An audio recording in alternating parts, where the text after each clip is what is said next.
Hey guys, it's Will. So picture this. You're boarding a private flight to a tech summit in some city. Maybe it's Austin, Denver, and across the aisle, there's two hedge fund managers, and they're whispering about AI infrastructure plays. They're not talking about just chatbots or what everybody's hyping up, but they are talking about companies that are wiring systems and infrastructure in a big way. And there's one ticker that they keep talking about. It's BBAI. Well, I had a similar experience. Every time I go through the airport nowadays, it seems like I'm seeing Big Bear AI at the airport scanning my face.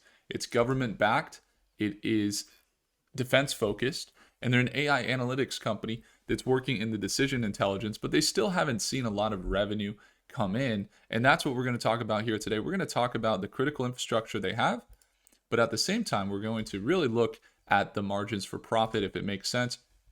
How is it looking at this point? And let's jump right in. So first thing, you see them roar from $1 a share up to $10 a share. And one of the biggest mistakes that investors make when they see this type of movement is they're going to be buying up here on the top. They're going to be buying around $9, $10. And that's something you want to avoid, especially in the AI world. Even if you like the infrastructure, you like what the company's doing.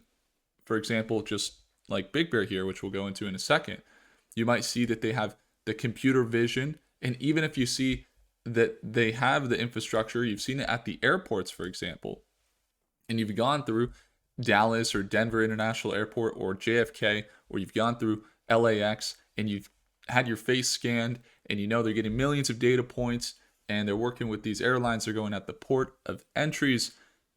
Even if you've seen it firsthand, you really don't want to put yourself in a position where you're buying the top here. And I'll tell you why. Because they've had some dilution, and they've also had some instances where their financials haven't lined up yet. And so as an investor, number one thing you want is to stack as many probabilities as you can in your favor. As a trader, when you're trading, you want to have, yes, good entries and exits, when to buy, when to sell, but you also want to have the fundamentals aligned with the investment. You want the technicals, yes, but you want the financials to look good. And so with Big Bear AI, the main concern is not that it can't continue up into $5, $7, or $10. It's, can they bring the revenue that would indicate that they're going to continue that move? Okay, if we're expecting them to be at $7 and $10, but we look at their financials right now and we could see their market cap is at 2 billion or under 2 billion, 1.6 billion, but they're bringing in 30 million a quarter with sometimes negative net income, then if we're just buying based on the charts, then we're saying, here, give me a successful trade, or continue to rock it even though the work hasn't been put in, even though maybe the work's been put in, but the revenue hasn't showed up.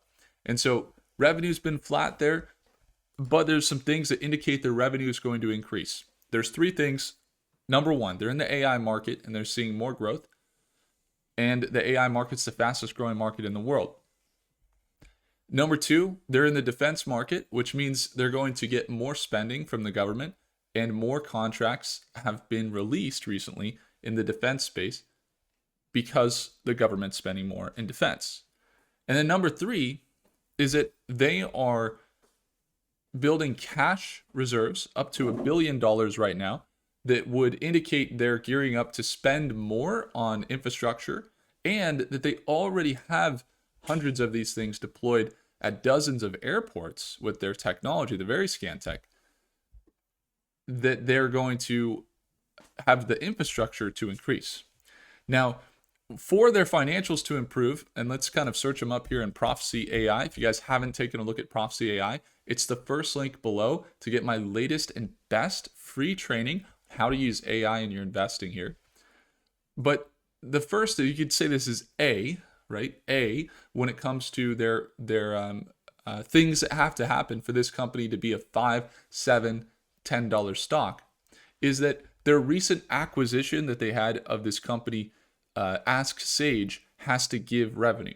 So for those of you guys that aren't aware, their CEO, Kevin McAleenan, is the CEO and was previously the U.S. Department of Homeland Security acting secretary and the commissioner of U.S. Customs and Border Protection. So, with that, they've also been able to get some new contracts and even some acquisitions. And one of the recent acquisitions that they just had was for a company called Ask Sage. All right. And Ask Sage is like, think of Ask Sage as ChatGPT, but for governments. And they have over 15,000 government agencies they work with. And they're like ChatGPT, and they're doing about $25 million per year. And their current valuation was at $250 million. And recently, BBAI acquired them. So they bought their way into contracts now with NASA, with US Army, and many others. So what that means is, this is what needs to happen is their revenue needs to increase as a result of this acquisition. So imagine we see in this next quarter an extra $5 million, $10 million that come out when they report their earnings here. And so you can see they were gearing up. Once again, looking at the financials inside of Prophecy app, this looks so good, right? You go quarter over quarter, they've been growing and they've increased their assets now to 919 million. So they had a lot of equity, all right, about 610 million. And so they just purchased that company, Ask Sage. So their assets may go down a little bit. However, they're also potentially doing an offering, which might be a little scary for some investors. They're like, oh, they're doing dilution, right? But what's going to happen is potentially their assets will still stay the same, if not increase. And they're going to add more revenue potentially from this Ask Sage acquisition. So imagine next quarter, while they had a net income last quarter that was positive, they didn't lose money. That's good. But imagine this next quarter, they keep their baseline. They come in with an extra $5 to $10 million in this next quarter. So now they're over $40 million in revenue with net income potentially positive. If they come out with those numbers, then you're looking super bullish on them growing. You're going to see a lot of infrastructure growth. Now, the second thing that has to happen is that we see the defense market continue to be bullish. If you were to look at defense spending, all right, defense spending in U.S. government here, and you look at some of the news, there is a lot of news. They just passed, for example, 2 weeks ago, an $839 billion defense spending bill, teeing up the end to a government shutdown. There was a $1.5 trillion spent in 2022. But overall, look at this defense spending, $1.5 trillion into 2027. So currently, the current budget is $900 billion. And look, this is very interesting because BBAI, they're right there near Washington, D.C. They're seeing the defense contracts. They work with the Pentagon. They got partnerships with Palantir as well. And so if they can execute and get just being in the right market of AI and defense, there's some probability there they're going to continue to do well. But once again, speculative. So that's the second thing they need to do. Now, the third thing that needs to happen for this company to go up, and I was just looking at Prophecy AI, and you can see it's pretty mixed. Gemini is a bearish projection over the next month when we're looking at each time frame that is individually analyzed by the top AIs in the world here when you use Prophecy AI. You can see the next month is a little mixed, but overall you got some bullish momentum from Claude, anticipating they're going to continue up into new levels around 450. Now that's still pretty far away from where we'd like them to be. But again, leaning bearish into the next day, into the next week here. It looks a little more bullish though. And then into the next 6 months, things are starting to balance out. In the next year, I mean, a lot of anticipations, they stabilize and increase well above $5 a share. Now, if that's the case, $5 a share, it looks good, but there's a lot of things that could change right now. That's the current projection over the next year that they reach above $5 a share. You know, ultimately, this company moves so fast. If they were to secure some of those deals, then this is the third thing that has to happen, which is, again, the technicals lining up. If they have those deals, they see more increased defense spending, and then finally, they actually reverse and see a reversal here, continuing up. And then the trend potential of here is like, oh, they're starting to trend up. We see them break back above 200-day moving average. It's no longer being dragged down, and the RSI and the MACD aren't so oversold, which do indicate more of a buy at the moment. But there's so much downward pressure. There's no indication of a reversal yet. But let's say they confirm that they do break back above into $4.50 somewhere here, and we start to see them rally.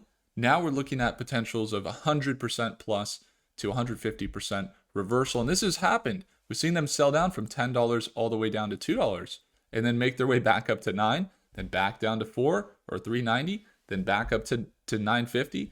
And now they're back down to $4 or $3.89. And to see them get back up into $9 to $10 is just kind of the nature of how volatile it's been with this company. So really, really great opportunities to be watching. Again, the insider trading we've been watching as well. Citadel is buying, BlackRock has been buying, State Street has been holding. They're probably anticipating more investments in the defense markets, and so they want to be diversified and ready for that. The projections look okay. The near term, a lot of volatility and actually skewed a little more towards the bearish side, which supports at 385.